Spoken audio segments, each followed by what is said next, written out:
جو ذہنی مریض ہوتے ہیں ان کی جو سزائے موت پہ عمل درآمد کی جہاں تک بات ہے، اس حوالے سے ہم کچھ اس میں اپنی تجاویز رکھنا چاہتے ہیں۔ خوش قسمتی کی بات یہ ہے کہ ابھی ریسنٹلی جو ایک پیشنٹ تھے غلام عباس،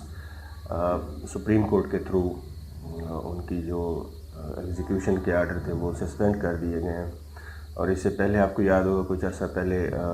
جو سابقہ پولیس آفیسر تھے، کانسٹیبل تھے خضر حیات، ان کا بھی سملر معاملہ تھا۔ ان کی سزائے موت بھی اینڈ ٹائم پہ ایگزیکیوشن سے کچھ پہلے روک دی گئی تھی، بٹ انفارچونیٹلی وہ ان کی جو ڈیتھ ہے نا وہ پھر ہاسپٹل میں ہوئی، ان کی جو دوسری ساتھ میں بیماریاں چل رہی تھی ان کی وجہ سے۔ تو اس میں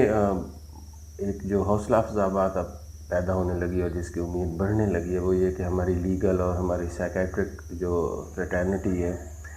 وہ کافی حد تک اب اس میں ایکٹیو ہو گئے، اور وہ اپنی بات اور اپنا مدعا اس میں ایک سائنٹیفک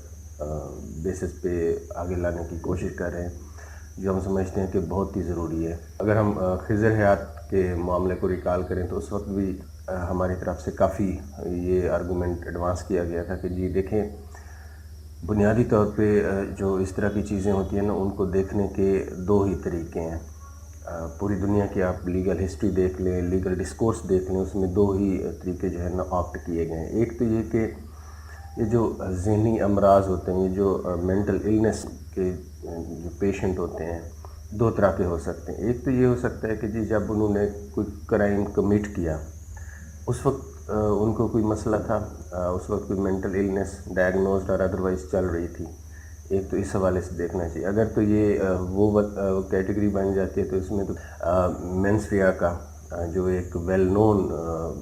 لیگل کنسیپٹ ہے وہ آ جاتا ہے کہ جی intention to harm, intention to wrongdoing, اس کی بات شروع ہو جاتی ہے، اور وہ ایک معاملہ وہاں پہ چلا جاتا ہے کہ جی جب کرائم جو ہے نا کمٹ ہوا تھا وہاں سے اسیسمنٹ شروع ہو جاتی ہے، اور اس کی ایک پوری لیگل جو پروسیسنگ ہے نا وہ ایک الگ سے ہوتی ہے۔ دوسرے وہ پیشنٹ ہوتے ہیں کہ جو جب کرائم کمٹ ہوا تھا اس وقت تو وہ ٹھیک تھے، ان کی کوئی مینٹل ہیلتھ کا ایشو نہیں تھا۔ جب وہ لیگل پروسیس سے گزرے، جب وہ امپریزنمنٹ میں گئے، وہاں پہ جو ہے نا مینٹل ڈس آرڈر، سائیکیٹرک ڈس آرڈر جو ڈیولپ ہونا شروع ہو گئے۔ یا یہ بھی ہو سکتا ہے کہ پہلے انڈر لینگ پروڈرومل سٹیجز کچھ چل رہی ہوں، یہاں آ کے ایکسسربیشن ہو گئی اور فل بلون جو مینٹل ڈس آرڈر جو ہیں وہ ان کا اظہار ہونا شروع ہو گیا جیل کے اندر۔ تو دوسری کیٹیگری یہ ہوتی ہے ان کی، اور جو پہلی کیٹیگری ہم نے بتائی تھی ان میں تھوڑا سا جو قانونی حوالے سے فرق پھر یہ پڑ جاتا ہے کہ جی اب ان کی جو ان کو کیپٹل پنشمنٹ کی جو کہ ہم بات کر رہے ہیں اس کے اگینسٹ آرگومنٹ تھوڑا سا different as compare to first category. اچھا، اس میں دیکھیں جو لیگل پروسیس پورا ایک جوڈیشل پروسیس اور جس میں یہ پنشمنٹ کا کنسیپٹ، یہ ہمیں سمجھنا چاہیے کہ یہ کوئی ویکیوم میں یہ چیزیں نہیں بنی۔ دو آسپیکٹ جو ہے نا ان کو سمجھنا بہت ضروری ہوتا ہے کہ جی جب ہم کسی کو اسپیشلی کیپٹل پنشمنٹ کے ریلیشن سے جب ہم کسی کو کیپٹل پنشمنٹ سزائے موت کی سزا سنانے لگے ہیں تو اس میں دو چیزیں جو ہے نا وہ بہت ضروری ہوتی ہیں، ان کو دیکھنا چاہیے کہ جی دو چیزوں کے حوالے سے کیا یہ جو کیپٹل پنشمنٹ ہے، سزائے موت ہے، وہ اپنا جو مقصد ہوگا وہ پورا کرے گی، فلفل کرے گی۔ اس میں سب سے پہلا تو یہ ہوتا ہے کہ جس آدمی نے جس لیول کا کرائم کمٹ کیا، ہم ایز اے سوسائٹی اس نتیجے پہ پہنچے ہیں کہ جی اس پرسن کو اسی طرح کی اسی پروپورشن میں سزا ملنی چاہیے، جسے انگلش میں ہم ریٹریبیوٹیو جسٹس کہتے ہیں۔ بنیادی ایک نقطہ یہ ہوتا ہے۔ دوسرا ہوتا ہے ڈیٹرنس کا، یعنی کہ ایک ایسی سزا جس سے سوسائٹی کے جو دوسرے لوگ ہیں جو کہ اس طرح کی حرکت کر سکتے ہیں یا پلان کر رہے ہیں یا آگے چل کے ان کو حالات اس طرف دھکیل سکتے ہیں، ایٹ لیسٹ ان کو ڈیٹر کیا جائے، ان کو روکا جائے، وہ سزا کے خوف سے رک جائیں کہ اگر وہ یہ کرائم کمٹ کریں گے تو اس کی سزا جو ہے نا وہ اسی طرح کی ہوگی جس طرح ان کے سامنے فلاں بندے کی ہوئی تھی۔ تو یہ ایک ڈیٹرنس کریٹ کرنے کے لیے یہاں پہ بھی لیگل ایک پوائنٹ آ جاتا ہے کہ کیا جب ایک مینٹلی ایل بندے کو ہم ایگزیکیوٹ کرتے ہیں تو کیا یہ ہمارے دونوں مقصد پورے ہوتے ہیں؟ کیا ہم یہ ایک مینٹلی ایل ایگزیکیوٹ کر کے یہ میسج کنوے کر پائیں گے کہ جی دیکھیں وہ اپنے انجام کو پہنچ گئے؟ پہلی بات. دوسری بات یہ کہ ایک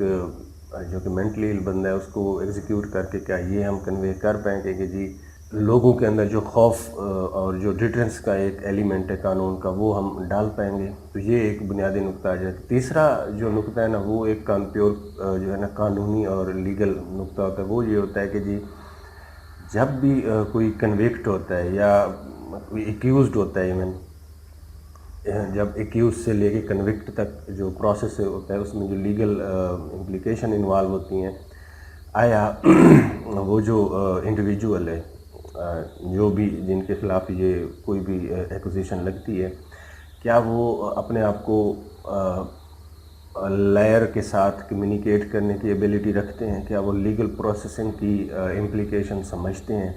کیا وہ اس بات کو سمجھتے ہیں کہ اگر وہ اپنی ایفرٹ گیو ان کر دیں گے تو اس کا کیا نتیجہ نکلے گا؟ کیا وہ اس پورے پروسیس کو ان کے نزدیک اس کی اہمیت بنتی ہے؟ یہ دیکھا گیا کہ کافی جو مینٹلی ایل پیشنٹ ہوتے ہیں وہ اپنے جو رائٹ ہوتا ہے، right to fight legal battle in courts, وہ اس کو گیو ان کر دیتے ہیں، چھوڑ دیتے ہیں، ایفرٹ ہی چھوڑ دیتے ہیں یہ کرنا کہ جی سرکمسٹانسز بھی اپنے آپ کو چھوڑ دیتے ہیں. تو تیسرا نقطہ اس میں یہ آ جاتا ہے کہ جی کیا واقعتاً ایک ایسا انڈیویجول، ایک ایسا آدمی پروسیس کو سمجھنے سے ہی قاصر ہے، یا ان ادر وے راؤنڈ اس کے اندر ایبلٹی نہیں ہے ڈیو ٹو اینی ریسٹرینٹ. وہ مینٹل کیپیبلٹی کی ریسٹرینٹ ہو سکتی ہے، فائنینشیل ریسٹرینٹ ہو سکتی ہیں، سوشل ریسٹرینٹ ہو سکتی ہیں. تو کیا جب کوئی بھی لیگل سیف گارڈ اویلیبل نہیں ہے اسے، اور اسٹیٹ بھی یہ رسپانسبلٹی پوری نہیں کر پا رہی کہ لیگل جو سیف گارڈز ہیں ان کو انشور کیا جائے، تو ایک ایسے بندے کو مرسیلیسلی جو ہے نا ہم ہینگ کر دیں. تو اس میں تھرڈ جو اسٹرانگ پوائنٹ ہے نا وہ یہ آتا ہے. تو ہم سمجھتے ہیں کہ جس طرح انٹرنیشنلی بہت سے ملکوں میں مینٹلی ایل پیپل کے حساب سے جو ایگزیکیوشن کے خاص طور پہ کیپٹل پنشمنٹ کے جو رولز ہیں وہ ریوائز کیے جاتے ہیں، کنسسٹنٹلی ریوائز کیے جاتے ہیں. For example U S A کی بات کریں، وہاں پہ جو 18th امینڈمنٹ ہے وہ پروہیبٹ کرتی ہے کہ جی آپ اس طرح کی ایگزیکیوشن کیری آن نہیں کر سکتے. انڈیا میں بھی اگر ہم بات کریں وہاں پہ بھی اس پہ ایکٹیولی جو ہے نا وہ